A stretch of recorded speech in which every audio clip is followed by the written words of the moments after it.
ഹരേ രാമ രാമ രാമ ഹരേ ഹരേ. ഹരേ കൃഷ്ണ കൃഷ്ണ കൃഷ്ണ ഹരേ ഹരേ.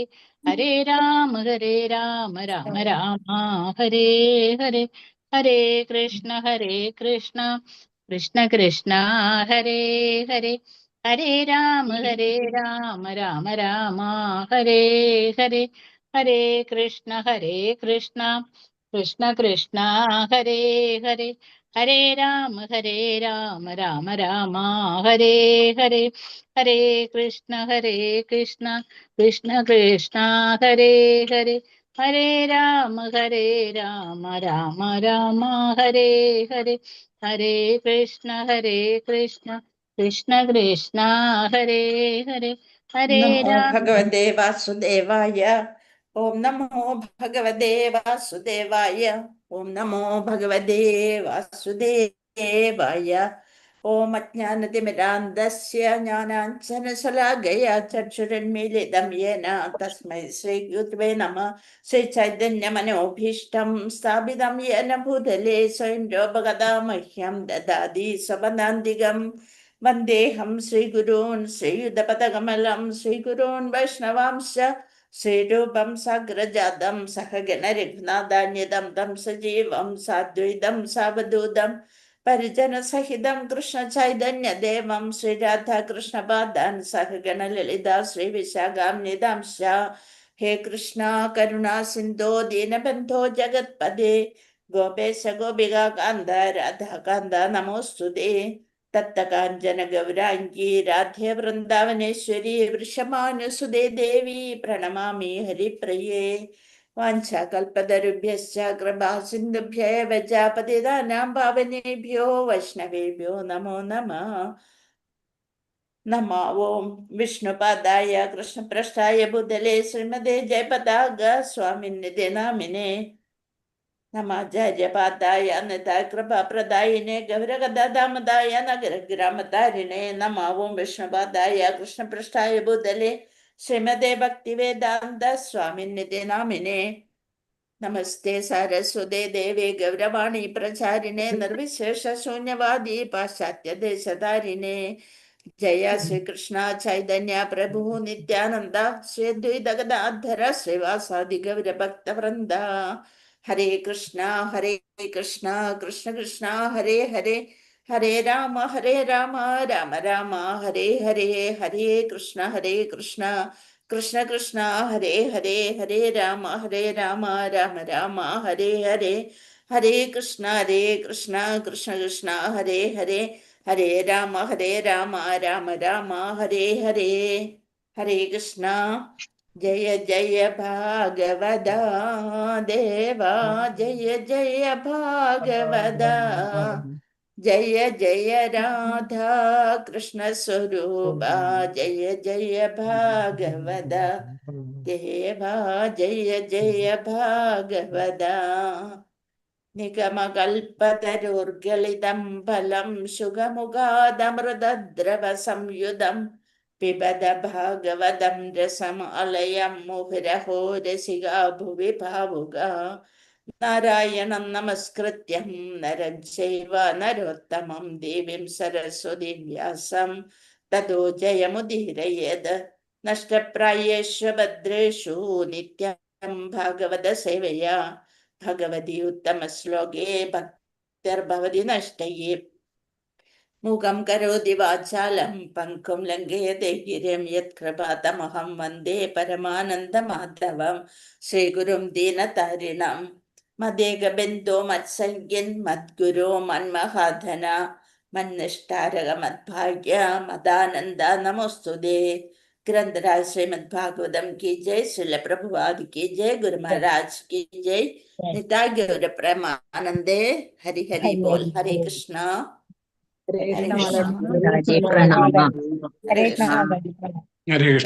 കൃഷ്ണ സമിതി ബാംഗ്ലൂരു ശ്രീ ശ്രീ രാധാ ഗോവിന്ദ മന്ദിർ. ഇന്നത്തെ ഭാഗവതം ക്ലാസ്സിലേക്ക് എല്ലാവർക്കും സ്വാഗതം. കൃഷ്ണായ വാസുദേവായ ഹരയേ പരമാത്മനെ പ്രണതക്ലേശനാശായ ഗോവിന്ദായ നമോ നമഃ. പഞ്ചതത്വാത്മകം കൃഷ്ണം ഭക്തരൂപസ്വരൂപകം ഭക്താവതാരം ഭക്താഖ്യം നമാമി ഭക്തശക്തികം. ഹരേ കൃഷ്ണ. എല്ലാവർക്കും പ്രണാമം. ഹരേ കൃഷ്ണ. ഹരേ കൃഷ്ണ. നമ്മൾ ഈ അധ്യായത്തില് 19ാമത്തെ അധ്യായം ഏറ്റവും പ്രധാനപ്പെട്ട അധ്യായമാണ്. നമ്മുടെ സ്കന്ധം തീരാൻ പോകുകയാണ്. ഇനി 4 ശ്ലോകം കൂടെ ഉള്ളൂ. ശ്ലോകം 36 തുടങ്ങി 40 വരെ. അധ്യായത്തിന്റെ അവസാന ഭാഗം വായിക്കാനുള്ള ഒരു അവസരം നമുക്ക് കിട്ടി. ഭഗവാനോട് നന്ദി പറയുന്നു. അതായത് ഈ അധ്യായത്തില് ശുകദേവ് ഗോസ്വാമി മഹാരാജാവായ പരീക്ഷത്തിനോട് ഭഗവത് ധർമ്മത്തിന്റെ മഹത്വം ഉപദേശിക്കാണ്. ശുകദേവ് ഗോസ്വാമിയുടെ ദർശനം ലഭിച്ചതിൽ പരീക്ഷിത മഹാരാജാവ് അത്യന്തം ഭാഗ്യവാനാണ് എന്ന് എല്ലാവരും, അവിടെ കൂടിയിരുന്ന എല്ലാ മഹർഷിമാരും കരുതുന്നു. 16 വയസ്സുള്ളൂ അല്ലെ ശുകദേവ് ഗോസ്വാമിക്ക്.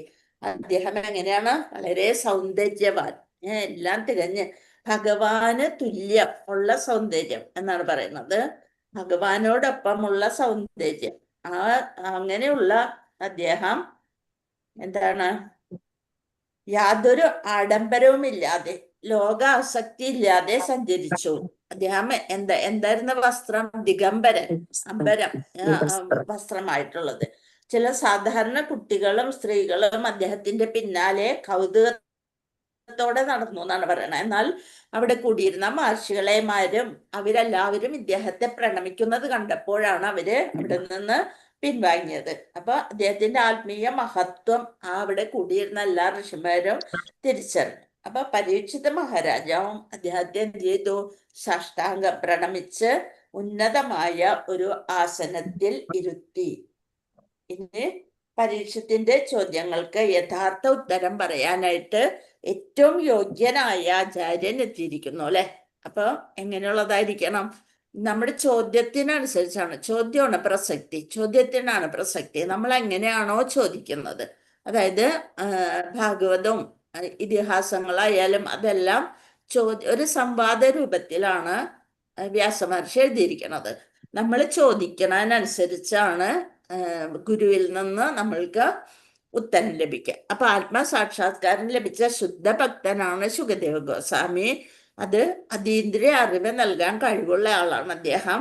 ഇനി കേൾക്കുന്ന ആൾക്കോ അതിനോടൊരു ത്വര ഉണ്ടായിരിക്കണം, ചോദിക്കാനായിട്ടുള്ളൊരു, അറിയാനായിട്ടുള്ളൊരു ത്വര.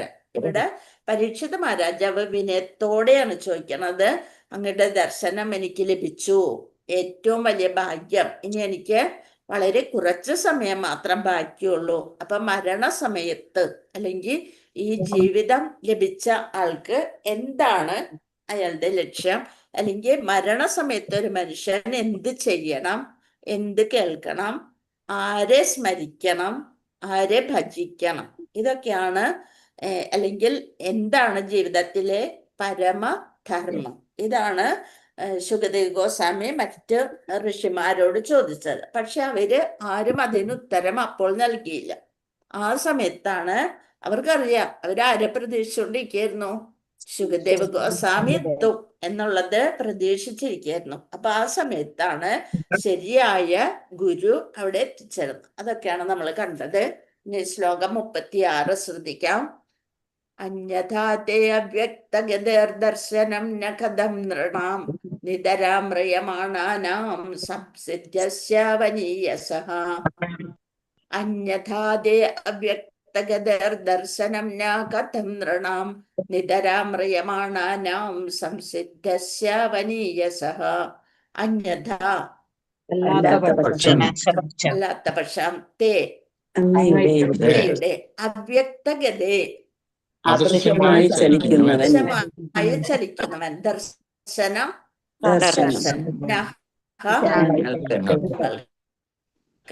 കഥം എങ്ങനെ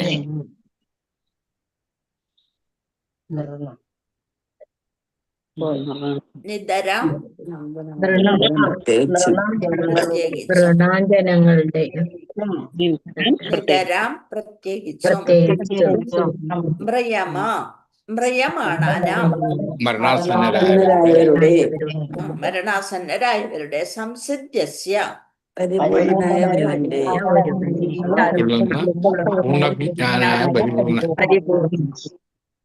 വനീയസഃ ചേച്ചിയാലുള്ള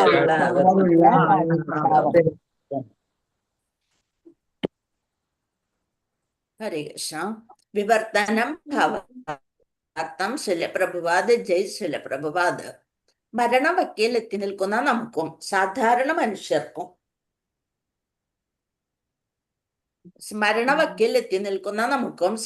മനുഷ്യർക്കും പിടികൊടുക്കാതെ വേഷപ്രച്ഛന്നനായി സഞ്ചരിക്കുന്നവനായിരുന്നിട്ടും അങ്ങ് സ്വമേധയാൽ ഇവിടെ ആവിർഭവിച്ചത് തീർച്ചയായും ശ്രീകൃഷ്ണ ഭഗവാന്റെ പ്രേരണയാലാണ് എന്നാണ് പറയണത്. അതായത് ഇവിടെ പരീക്ഷിത് മഹാരാജാവ് മരണവക്കിൽ എത്തി നിൽക്കുകയാണ്. സാധാരണ മനുഷ്യർക്കും പിടികൊടുക്കാതെ അവര് ഒരു സാധാരണ ലൗകിക അവരുടെ ഗൃഹത്തിലോ ലൗകിക ജനങ്ങളെ കാണാനോ ശുകദേവ് ഗോസ്വാമി ഒരിക്കലും പോവാറില്ല, അല്ലെ? അപ്പൊ സാധാരണ മനുഷ്യർക്ക് പിടികൊടുക്കാതെ വേഷപ്രച്ഛന്നനായി ഇദ്ദേഹം ഇത്രയും വലിയ അതീന്ദ്രിയ ജ്ഞാനിയാണെന്ന് ഒന്നും അറിയാതെ അങ്ങനെ ഒരു ലോകത്ത് തന്നെ ഒരു ബന്ധവുമില്ലാതെ ഇങ്ങനെ സഞ്ചരിക്കുന്നവനായിരുന്നിട്ടും അങ്ങ് സ്വമേധയാൽ ഇവിടെ ആവിർഭവിച്ചു. ഇവിടെ പെട്ടെന്ന് ഇങ്ങനെ ഈ സമയത്ത് ഇവിടെ അങ്ങനെ ആവിർഭവിച്ചു. ഒരാളും വിളിക്കാണ്ട് പെട്ടെന്ന് ഇങ്ങനെ ഭഗവാന്റെ ആവിർഭാവം പോലെ ആവിർഭവിച്ചു. എന്തുകൊണ്ടായിരിക്കാം? തീർച്ചയായും ശ്രീകൃഷ്ണ ഭഗവാന്റെ പ്രേരണയാലാണ് എന്ന് അവിടെ കൂടിയിരിക്കുന്നവർക്കൊക്കെ അറിയാം. ഭാവാർത്ഥം: മഹാഭക്തനായ പരീക്ഷിത് മഹാരാജാവിന്റെ മുന്നേ ഋഷി ശ്രേഷ്ഠനായ ശ്രീ ശുകദേവ് ഗോസ്വാമി സ്വേച്ഛയാൽ ആവിർഭവിച്ചത് തീർച്ചയായും ശ്രീകൃഷ്ണ ഭഗവാന്റെ പ്രേരണയാലായിരുന്നു. അല്ലെ? ഋഷി ശ്രേഷ്ഠര് പറയണ പരീക്ഷിത് രാജാവിനോട്, ഇന്നൊരാള് വരും, അവര് വെയിറ്റ് ചെയ്തതിന് ശേഷം നമുക്ക് തുടങ്ങാം. അങ്ങനെയൊന്നും ഒരാളും അവിടെ പറഞ്ഞില്ല, ഒരാളും വിളിച്ചിട്ടില്ല. സമയത്ത് സ്വന്തം ഇച്ഛയാല് അവിടെ പ്രത്യക്ഷനായി. തീർച്ചയായും ശ്രീകൃഷ്ണ ഭഗവാന്റെ പ്രേരണയാലായിരുന്നു. അതിന്റെ മുഖ്യ ഉദ്ദേശം എന്താണ്? പരീക്ഷിത് മഹാരാജാവിന് ശ്രീമദ് ഭാഗവത ഉപദേശം നൽകുകയായിരുന്നു. പരീക്ഷിത് മഹാരാജാവിന് ഭാഗവതത്തിന്റെ ഉദ്ദേശം വ്യാസഭഗവാൻ രചിച്ചു. ശുകദേവ് ഗോസ്വാമിക്ക് അത് മനസ്സിലാക്കി കൊടുത്തു. പക്ഷെ വ്യാസദേവനോ ശുകദേവ് ഗോസ്വാമിയോ വേറെ ആർക്കും പറഞ്ഞു കൊടുത്തിട്ടില്ല. അത് മറ്റുള്ളവർക്ക്, സാധാരണ ജനങ്ങൾക്ക് പറഞ്ഞു കൊടുക്കുന്ന ഒരു കർത്തവ്യം അവിടെ നടക്കാൻ പോവുകയാണ്, അല്ലെ? ശ്രീമദ് ഭാഗവത ഉപദേശം നൽകുകയായിരുന്നു. ആത്മീയ ഗുരുവിന്റെയും പരമപുരുഷന്റെയും കൃപയാൽ ഒരുവന് ഭഗവാന്റെ ഭക്തിയുത സേവനത്തിന്റെ മർമ്മം പ്രാപ്തമാക്കാൻ കഴിയുന്നു. എപ്പോഴാണ് നമ്മൾക്ക് ഇതിനോടൊക്കെ ഒരു ആസക്തി ഉണ്ടാവുക? ഭഗവാന്റെ ഒരു കൃപ വേണം, പിന്നെയോ ഗുരുവിന്റെ ഒരു കടാക്ഷം വേണം. ഇത് രണ്ടും ഉണ്ടെങ്കിൽ മാത്രമാണ് നമ്മൾക്ക് ഇതിനോടൊക്കെ, അതായത് നമ്മുടെ ലക്ഷ്യം ഭഗവാനുമായുള്ള ഒരു ബന്ധം സ്ഥാപിക്കല്, അതിന് സാധിക്കണം എന്നുണ്ടെങ്കിൽ ആത്മീയ ഗുരുവിന്റെയോ പരമപുരുഷന്റെയും കൃപയാൽ ഒരുവന് ഭഗവാന്റെ ഭക്തിയുത സേവനത്തിന്റെ മർമ്മം പ്രാപ്തമാക്കാൻ കഴിയുന്നു. ഒരുവന് പരമവിജയം പ്രാപ്തമാക്കാൻ സഹായിക്കുന്ന ഭഗവാന്റെ പ്രത്യക്ഷ പ്രതിനിധിയാണ് ആത്മീയ ഗുരു. ഭഗവാനാൽ അധികാരപ്പെടുത്തപ്പെടാത്ത ഒരുവന്, അതായത് പരമ്പരയിലൂടെ വരാത്ത ഒരുവന് ആത്മീയ ഗുരുവായി തീരാൻ കഴിയുകയില്ല. പരമ്പരയിലൂടെ വരണം. ഇപ്പൊ കുറേ പേര് ഭാഗവതം പറയുന്നുണ്ട്, അല്ലെ? അമ്പലങ്ങളിലും എല്ലായിടത്തും, യൂട്യൂബിൽ നോക്കിയാലും എല്ലായിടത്തും ഭാഗവതത്തെ പറ്റി കുറെ പേര് പറയുന്നുണ്ട്. പക്ഷെ അവരാരും ഈ ഒരു ഭാഗവതം, അതായത് നമ്മുടെ ശ്രീല പ്രഭുപാദര് വിവർത്തനം ചെയ്തിട്ടുള്ള, അവര് മൂലഗ്രന്ഥം നോക്കിയിട്ടാണ് ഇങ്ങനെ പറഞ്ഞു പോണത്.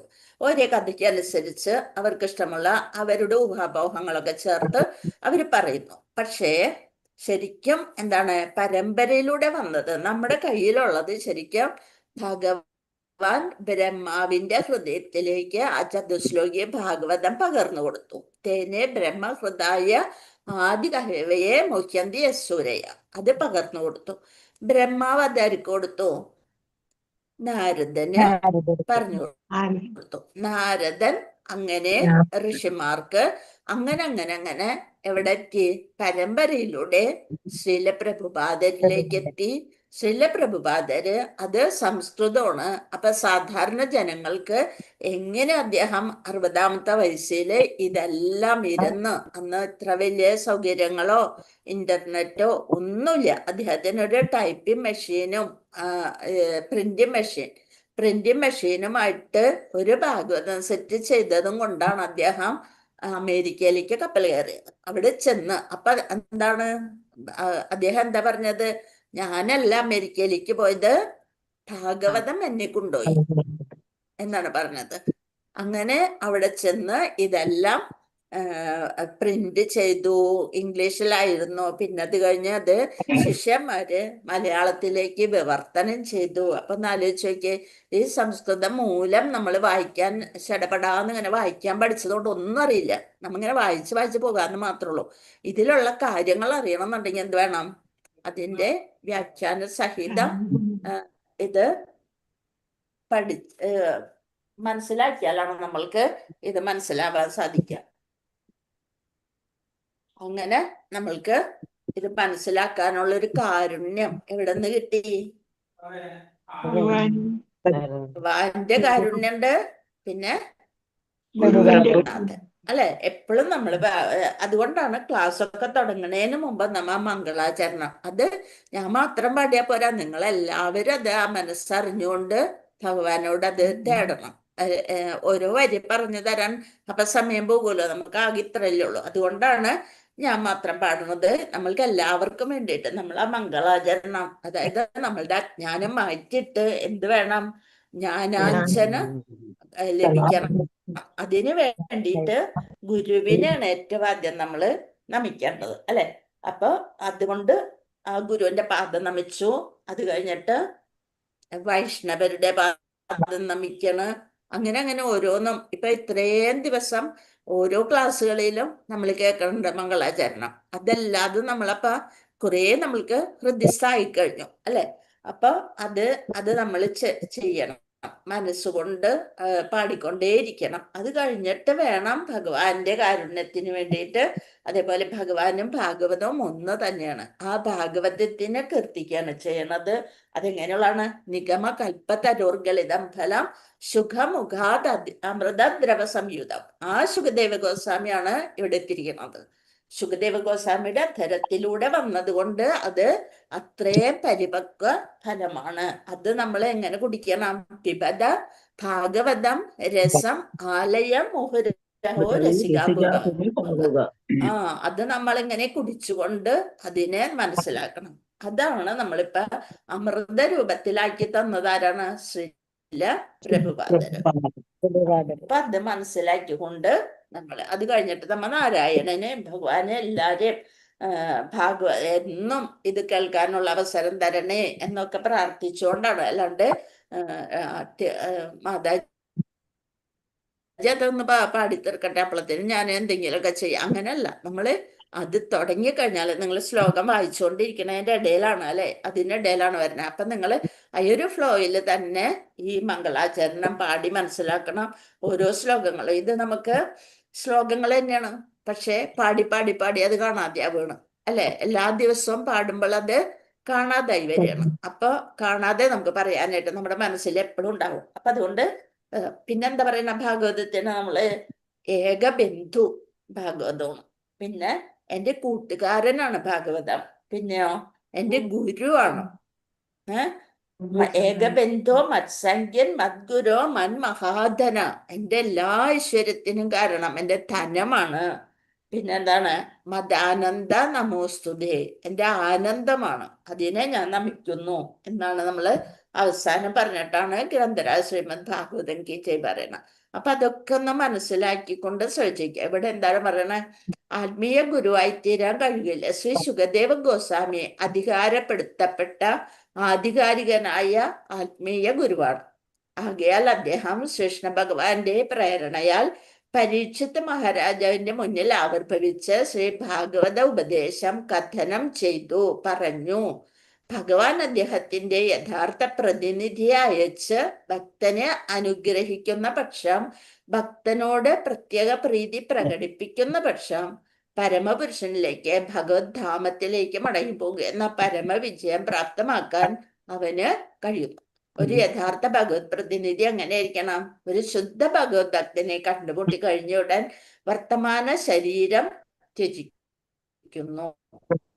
തൽക്ഷണം പരമപുരുഷനിലേക്ക് ഭഗവത് ധാമത്തിലേക്ക് മടങ്ങി പോകുമെന്ന ഉറപ്പ് ഭക്തന് വാഗ്ദാനം ചെയ്യുന്നു. ഭഗവത് ധാമത്തിലേക്ക് ഉയർത്തും നമ്മളെ. എങ്കിലും അത് സ്വയം ഭക്തന്റെ ആത്മാർത്ഥതയെ ആശ്രയിച്ചിരിക്കുന്നു. അത് കേൾക്കാനും സ്വീകരിക്കാനും കഴിവുള്ള ഭക്തനെ ആശ്രയിച്ചിരിക്കുന്നു. ഇവിടെ പരീക്ഷിത് മഹാരാജാവ് അതിന് ഏറ്റവും സ്വീകാര്യനായ വ്യക്തിയാണ് അല്ലെ. സമസ്ത ജീവാത്മാക്കളുടെയും അന്തരംഗത്തിൽ ഭഗവാൻ സ്ഥിതി ചെയ്യുന്നു. എന്തായിട്ട്? പരമാത്മാവായിട്ട്. ആകയാൽ ഓരോ വ്യക്തികളുടെയും ചലനങ്ങളെ കുറിച്ച് വളരെ വ്യക്തമായും വ്യതിരിക്തമായും ഭഗവാൻ അറിയുന്നു. എല്ലാവരും നമ്മൾ എന്ത് പറയണ്ടെങ്കിലും ചെയ്യണ്ടെങ്കിലും നമ്മുടെ ഉള്ളിൽ ആരിക്കണ്ട്? ഭഗവാൻ പരമാത്മ രൂപത്തിൽ ഇരുന്ന് അതൊക്കെ മനസ്സിലാക്കുന്നുണ്ട്. നമ്മുടെ ഭാവമാണ് ഭഗവാൻ അവിടെ ശ്രദ്ധിക്കുക. ഭഗവത് ധാമത്തിലേക്ക് മടങ്ങിച്ചെല്ലാൻ അത്യന്തം ഉത്സുകനാണെന്ന് അഥവാ വ്യഗ്രതയുള്ളവനാണെന്ന് കാണുമ്പോൾ നമ്മുടെ ഉള്ളിൽ ഇരുന്നുകൊണ്ട് ആഴ്ചയാണ് വെറും വേഷം കെട്ടാണെന്നുണ്ടെങ്കിൽ അതിനനുസരിച്ച് എല്ലാം ശരിയായ ഉള്ളില് ഇങ്ങനെ അറിയാനുള്ള ത്വരയുണ്ടെങ്കിൽ നമുക്ക് പല പല അവസരങ്ങൾ തരും. അതെല്ലാം അറിയാനായിട്ടുള്ള അവസരങ്ങൾ ഭഗവത് ധാമത്തിലേക്ക് മടങ്ങി ചെല്ലാൻ അത്യന്തം ഉത്സുകനാണെന്ന് അഥവാ വ്യഗ്രതയുള്ളവനാണെന്ന് കാണുമ്പോൾ ഭഗവാൻ ഉടൻ അദ്ദേഹത്തിന്റെ ഉത്തമ വിശ്വാസയോഗ്യനായ പ്രതിനിധിയെ ഭക്തന്റെ അടുക്കലേക്ക് അയക്കുന്നു. അപ്രകാരം നിർവ്യാജനായ ഭക്തൻ പരമപുരുഷനിലേക്ക് ഭഗവത് ധാമത്തിലേക്ക് മടങ്ങിപ്പോകുമെന്ന സുനിശ്ചിതമായ വാഗ്ദാനം ഭഗവാൻ നൽകുന്നു. കേൾക്കണ്ട മാതാജി? ഇടയ്ക്ക് നെറ്റ് കുറവാണെന്നും പറഞ്ഞ് കാണിക്കുന്നുണ്ടേ.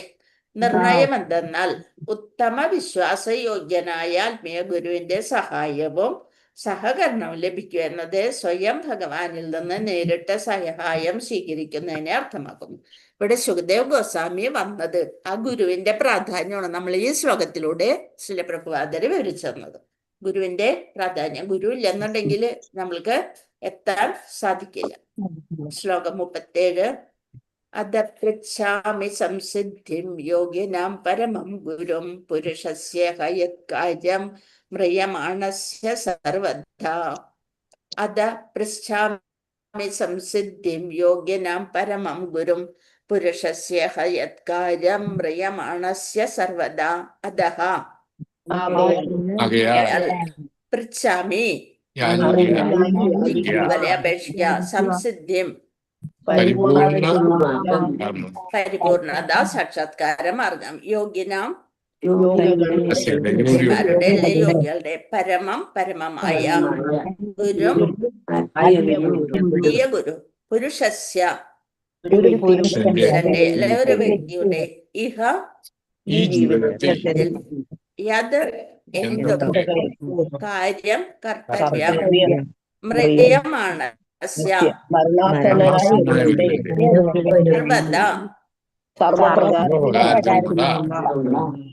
വിവർത്തനം ഭാവാർത്ഥം. ശിലപ്രഭുപാദ് ജയ് ശിലപ്രഭുപാദ്. അങ്ങ് മഹായോഗികളുടെയും ഭക്തരുടെയും ആത്മീയ ഗുരുവാണ്. ആകയാൽ സകല മനുഷ്യരുടെയും വിശേഷിച്ച് മൃത്യു ആസന്നമായ വ്യക്തിക്ക് പരിപൂർണത സാക്ഷാത്കാരത്തിനുള്ള മാർഗം കാട്ടിത്തരണമെന്ന് ഞാൻ അങ്ങയോട് അപേക്ഷിക്കുന്നു. അതാണ് ചോദ്യം ചോദിക്കണം. എന്താണ്? അങ്ങ് മഹായോഗികളുടെയും ഭക്തരുടെയും ആത്മീയ ഗുരുവാണ്. അതുകൊണ്ട് സകല മനുഷ്യരുടെയും വിശേഷിച്ചും മൃത്യുആസന്നമായ വ്യക്തിക്ക് പരിപൂർണത സാക്ഷാത്കാരത്തിനുള്ള മാർഗം കാട്ടിത്തരണമെന്ന് ഞാൻ അങ്ങയോട് അപേക്ഷിക്കുന്നു. ഭാവാർത്ഥം. പരിപൂർണത സാക്ഷാത്കാരത്തിനുള്ള മാർഗം എന്തെന്ന് അന്വേഷിക്കാൻ ഒരുവൻ പൂർണ്ണ ഉത്സുകനല്ലാത്ത പക്ഷം ഒരു ആത്മീയ ഗുരുവിനെ സമീപിക്കേണ്ട ആവശ്യമേ ഇല്ല. അഥവാ ഗുരുവിനെ സമീപിക്കുന്നതിൽ യാതൊരു കാര്യവുമില്ല. നമ്മൾക്ക് ഒരു സ്റ്റൈലിന് വേണ്ടി ഒരു ഗുരു ഇരിക്കട്ടെ എന്ന് പറഞ്ഞിട്ട് കാര്യമില്ല. പരിപൂർണ സാക്ഷാത്കാരം. എന്താണ് സാക്ഷാത്കാരം? ഭഗവാനിലേക്ക് എത്തിച്ചേരുക, ഭഗവത് ധാമത്തില് എത്തിച്ചേർന്ന് ഭഗവത് സേവയിൽ മുഴുകുക. അതിന് നമ്മൾക്ക് അതിയായ ആഗ്രഹം ഉള്ളിൽ ഉണ്ടാവണം. അപ്പോൾ ഒരു ആത്മീയ ഗുരുവിനെ സമീപിക്കണം, അല്ലാതെ അതിന്റെ ആവശ്യമില്ല. ആത്മീയ ഗുരു ഗൃഹനായകന്റെ അലങ്കാര വസ്തുവല്ല. ഞാൻ പറഞ്ഞില്ലേ, ഒരു സ്റ്റൈലിനൊരു ഗുരു ഇരിക്കട്ടെ എന്നല്ല, അത് അലങ്കാര വസ്തുവല്ല. സാമാന്യന പരിഷ്കാരിയായ ഒരു ഗൃഹനാഥൻ പ്രത്യേകിച്ച് യാതൊരു നേട്ടവും കൂടാതെ ആത്മീയ ഗുരുവിനെ അപ്രകാരം വിശേഷിപ്പിക്കുന്നവനെ നിയുക്തനാക്കുന്നു. ഇന്ന ഗുരുവാണ് എൻ്റെ എന്ന് പറഞ്ഞുകൊണ്ട് നമ്മൾ ഒരിക്കലും ആ ഗുരു ഇന്ന ആളാണ് എൻ്റെ ഗുരു എന്ന് പറഞ്ഞ് പറയാറില്ല. ഇപ്പൊ നമ്മ ഇവിടെ എല്ലാവരും ഇതെടുത്തവരുണ്ട്, ദീക്ഷ എടുത്തവരുണ്ട്, അതേപോലെ പ്രഭുപാദാശ്രീ എടുത്തവരുണ്ട്. അപ്പൊ നമ്മള് മനസ്സിൽ വിചാരിച്ചിട്ടുണ്ട് ജയപതാക സ്വാമിനെ നമ്മള്, അതായത് ശ്രീല പ്രഭുപാദരുടെ നേരിട്ടുള്ള ശിഷ്യനാണ് അല്ലെ. ആ ശിഷ്യനെ നമ്മൾക്ക് ഗുരുവായി കിട്ടണം, അത് ആ പരമ്പരയിൽ വരുന്നത് എന്ന് പറഞ്ഞതുകൊണ്ടാണ് നമ്മള് ജയപതാസ്വാമിയുടെ ഇതും കൂടി ഇവിടെ ചെയ്യുന്ന പ്രണതി ചെയ്യുന്ന. എല്ലാം എന്നുണ്ടെങ്കിൽ നമ്മളെ പ്രഭുപാദരെ മാത്രമേ ചെയ്യുള്ളൂ, അത് മറ്റേത് മനസ്സിൽ പറയുള്ളൂ. ഇതിപ്പോ ഇവിടെ ഇരിക്കണവര് എല്ലാവരും ലെവൽ 1 തുടങ്ങി പഠിച്ചു വന്നതുകൊണ്ട് നമ്മള് ജയപതാസ്വാമിയുടെ പ്രണതിയും കൂടി നമ്മൾ പറയണം. അപ്പൊ അതാണ് ഇത്.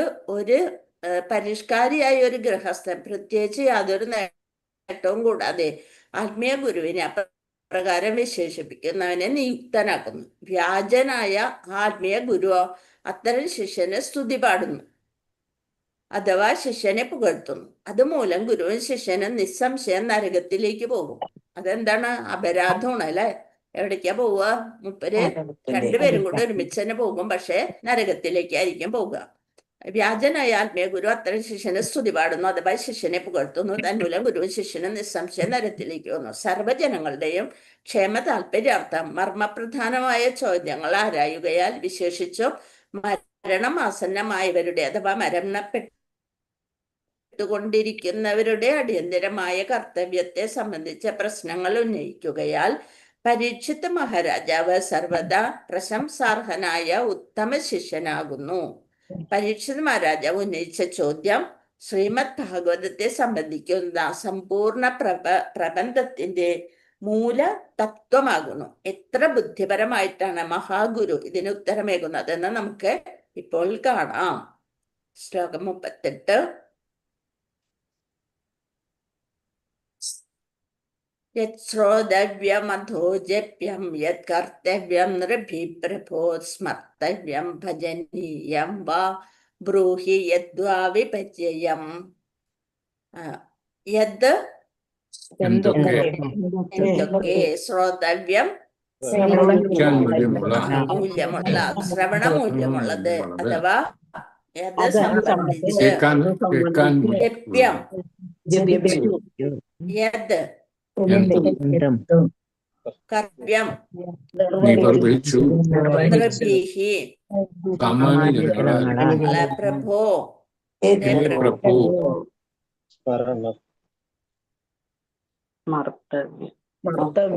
ഓർമ്മിക്കേണ്ടത്, അതിലെ സ്മരിക്കേണ്ടത്, ഭജനീയം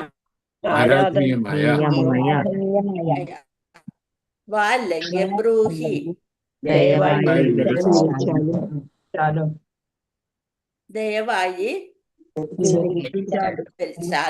യദ്വ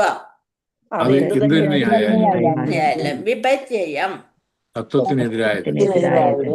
എതിരാണ്. അതായത് മരണസമയം മനുഷ്യൻ എന്ത് ചെയ്യണം, എന്ത് കേൾക്കണം, ആരെ സ്മരിക്കണം എന്ന പരീക്ഷത്തിന്റെ ചോദ്യത്തിന്റെയാണ് പറയുന്നത്. വിവർത്തനം ഭാവാർത്ഥം ശിലപ്രഭുപാദ്. വിവർത്തനം ശിലപ്രഭുപാദ് കി ജയ്. ഒരുവൻ എന്ത് ശ്രവിക്കണം, എന്ത് ജപിക്കണം, എന്ത് സ്മരിക്കണം, എന്ത് ആരാധിക്കണം എന്നും എന്തൊക്കെ ചെയ്തുകൂടാ എന്നും ദയവായി എനിക്ക് പറഞ്ഞു തരിക. അവയെക്കുറിച്ചെല്ലാം ദയവായി എനിക്ക് വിശദമാക്കി തന്നാലും. പരീക്ഷിത് മഹാരാജാവ് ശുകദേവ് ഗോസ്വാമിയോട് വീണ്ടും അതേ ചോദ്യം ചോദിക്കുകയാണ്. എന്ത് ശ്രവിക്കണം, എന്താണ് കേൾക്കേണ്ടത്, എന്താണ് ജപിക്കേണ്ടത്, എന്ത് സ്മരിക്കണം, എന്ത് ആരാധിക്കണം, എന്തൊക്കെ ചെയ്തുകൂടാ, ദയവായി എനിക്ക് പറഞ്ഞു തരിക. നമ്മള് ആ സമയത്ത് സ്മരിക്കുക എന്ന് വിചാരിച്ചാണ് ഓരോരുത്തരും നമ്മൾ ഇതൊക്കെ മാറ്റിവെക്കുക. ഇതൊക്കെ പ്രായമായവർക്ക് പറഞ്ഞിട്ടുള്ളതാണ്. അതായത് കുഴിയിൽക്ക് കാല് നീട്ടിയിരിക്കുന്നവർക്ക് ഉള്ളതാണെന്നുള്ളൊരു മട്ടിയിലാണ് നമ്മൾ അമ്പലത്തിൽ പോണവരെയും അതേപോലെ ഇതൊക്കെ വായിക്കണതും കേൾക്കണവരെയും ഒക്കെ പറ്റി പറയാല്ലേ. പക്ഷെ മരണസമയത്ത് സ്മരിക്കണം എന്നുണ്ടെങ്കിൽ എന്ത് വേണം? നല്ല സമയത്ത് ഇതൊക്കെ നമ്മുടെ ഉള്ളിൽ വേണം. ഉള്ളിലുള്ളത് മാത്രമേ പുറമേക്ക് വരുള്ളൂ. അല്ലെങ്കിൽ എന്താ ചോദിക്കുക? എനിക്ക് നല്ല മീൻ കൂട്ടി ഒരു കറി വേണം, ഊണ് കഴിക്കണം എന്നേ ചോദിക്കുള്ളൂ. അല്ലാണ്ട് വേറൊന്നും ചോദിക്കാനായിട്ട് തോന്നൂല. അതൊക്കെ ഉള്ളില് ഉള്ളത് തന്നെ പുറത്തേക്ക് വരുള്ളൂ. അപ്പൊ എന്ത് വേണം? നമ്മള് നല്ല സമയത്ത് ഭഗവാനിലേക്ക് എത്തിച്ചേരാനുള്ള കാര്യങ്ങള് നമ്മൾ അറിഞ്ഞിരിക്കണം അല്ലെ. ശ്ലോകം 39. നൂനം ഭഗവതോ ബ്രഹ്മൻ ഗൃഹേഷു ഗൃഹമേധിനാം ന ലക്ഷ്യത്തെ ഹ്യവസ്ഥാനം അഭിഗോദോഹനം ക്വചിത്. നൂനം എന്നാൽ ഭഗവതഃ അതിശക്തനായ അങ്ങയുടെ ആയ അങ്ങയുടെ ബ്രഹ്മൻ ബ്രഹ്മണ ഗൃഹേഷു ഭവനങ്ങളിൽ ഞങ്ങളെ ഗൃഹമേധിനാം മാരുടെ അല്ല ലക്ഷ്യത്തെ കാണപ്പെടുന്നു, തിട്ടമായി അവസ്ഥാനം കാത്തു നിൽക്കുന്നു. നിൽക്കുന്നു. അഭി പോലും ഗോദോഹനം പശുവിനെ കറക്കുന്നതിന് ആവശ്യമായ ചിത് അപൂർവമായി ഭാവാർത്ഥം പ്രഭ. ഹേ പ്രഭാവശാലിയായ ബ്രാഹ്മണ, കഷ്ടിച്ച ഒരു പശുവിനെ കറക്കാൻ ആവശ്യമായ സമയം മാത്രമേ അങ്ങ് ഒരു ഭവനത്തിൽ കാത്തു നിൽക്കാറുള്ളൂ എന്ന് പറയപ്പെടുന്നു. ശുകദേവ് ഗോസ്വാമിയെ പോലുള്ള ഋഷിശ്രേഷ്ഠന്മാര് ഏതെങ്കിലും ഭവനത്തിൽ ചെന്ന് കഴിഞ്ഞാല് കുറച്ച് പാല് കിട്ടണമെന്നുണ്ടെങ്കിൽ ആ പശുവിനെ കറക്കുന്ന ആ സമയം മാത്രം, അതിൽ കൂടുതൽ സമയം അവിടെ നിൽക്കില്ല. അത് കഴിഞ്ഞ് അവര് അടുത്ത ഭവനം കിട്ടിയാലും കിട്ടിയില്ലെങ്കിലും അവര് അവിടെ നിന്ന് യാത്ര, അല്ലെങ്കിൽ ഇവിടുത്തെ വിശേഷം എന്തൊക്കെയുണ്ട്, പോയിരിക്കുക, വിശേഷങ്ങൾ പറയുക, അതിനൊന്നും അവര് കിട്ടില്ല. അവർക്ക് ലൗകികമായിട്ട് യാതൊരു കാര്യത്തിലും താല്പര്യമില്ല. ഭാവാർത്ഥം: സന്യാസ ജീവിതം സ്വീകരിച്ച യോഗികളും ഋഷികളും അതിരാവിലെ പശുവിനെ കറക്കുന്ന നേരം ഗൃഹസ്ഥരുടെ ഭവനങ്ങളിൽ പോകുകയും ജീവിത വൃത്തിക്കായി കുറച്ച് പാല് അധികാരത്തിന്മേൽ ആവശ്യപ്പെടുകയും ചെയ്തു. എന്താണ് അത്? നിങ്ങൾക്ക് ചെയ്യേണ്ട ധർമ്മം എന്നുള്ള മട്ടില് അത് ആവശ്യപ്പെടും. പശുവിന്റെ അകിടിൽ നിന്ന് നേരിട്ട് കറന്നെടുക്കുന്ന വെള്ളം ചേർക്കാത്ത 1/2 ലിറ്റർ പാൽ പ്രാപ്ത യൗവനനായ ഒരുവന് ആവശ്യമായ മതിയായ സർവ പോഷക മൂല്യങ്ങളും ഉൾക്കൊള്ളുന്നതാണ്. നമ്മള് ഒരു ദിവസം 1/2 ലിറ്റർ പാല് കുടിച്ചാല് എല്ലാം ഒരു യൗവനാവസ്ഥയിലുള്ള ആളിന് പോലും എല്ലാ പോഷക മൂല്യങ്ങളും അതിൽ നിന്ന് കിട്ടും. അതുകൊണ്ട് യോഗികളും സന്യാസിമാരും അവർക്ക് ആ ജീവൻ ഇങ്ങനെ ഇതിനു വേണ്ടി ദേഹം വേണം, ഈ ഒരു ചിന്തയുള്ളൂ. പാല് മാത്രം പാനം ചെയ്ത് ജീവിക്കുന്നു. അക്കാലത്ത് ദരിദ്രനായ ഒരു ഗൃഹസ്ഥന് പോലും 12 മുതൽ 20 വരെ, അതായത് ഒരു ഗ്യാലൻ, അതായത് 1.14 ലിറ്റർ പാൽ ചുരത്തുന്ന കുറഞ്ഞത് 10 പശുക്കളെങ്കിലും ഉണ്ടായിരുന്നു. പണ്ടൊക്കെ എല്ലാ വീട്ടിലും പശു ഉണ്ടായിരുന്നു അല്ലെ. ആകയാൽ ഒരു ഭിക്ഷാന്തേഹിക്ക് ഏതാനും ലിറ്റർ പാൽ ദാനമായി നൽകുന്നതിന് അവർക്ക് വൈമനസ്യം ഉണ്ടായിരുന്നില്ല. ഒരു സന്യാസി വന്നാല് അല്ലെങ്കിൽ ഭക്ഷണം വേണം എന്ന് പറഞ്ഞു വരുന്നവർക്ക് പാലാണ് ദാനമായി നൽകുക. കുട്ടികളെ പോലെ തന്നെ യോഗികളെയും സന്യാസിമാരെയും പരിരക്ഷിക്കേണ്ട ചുമതല ഗൃഹസ്ഥർക്കുണ്ടായിരുന്നു.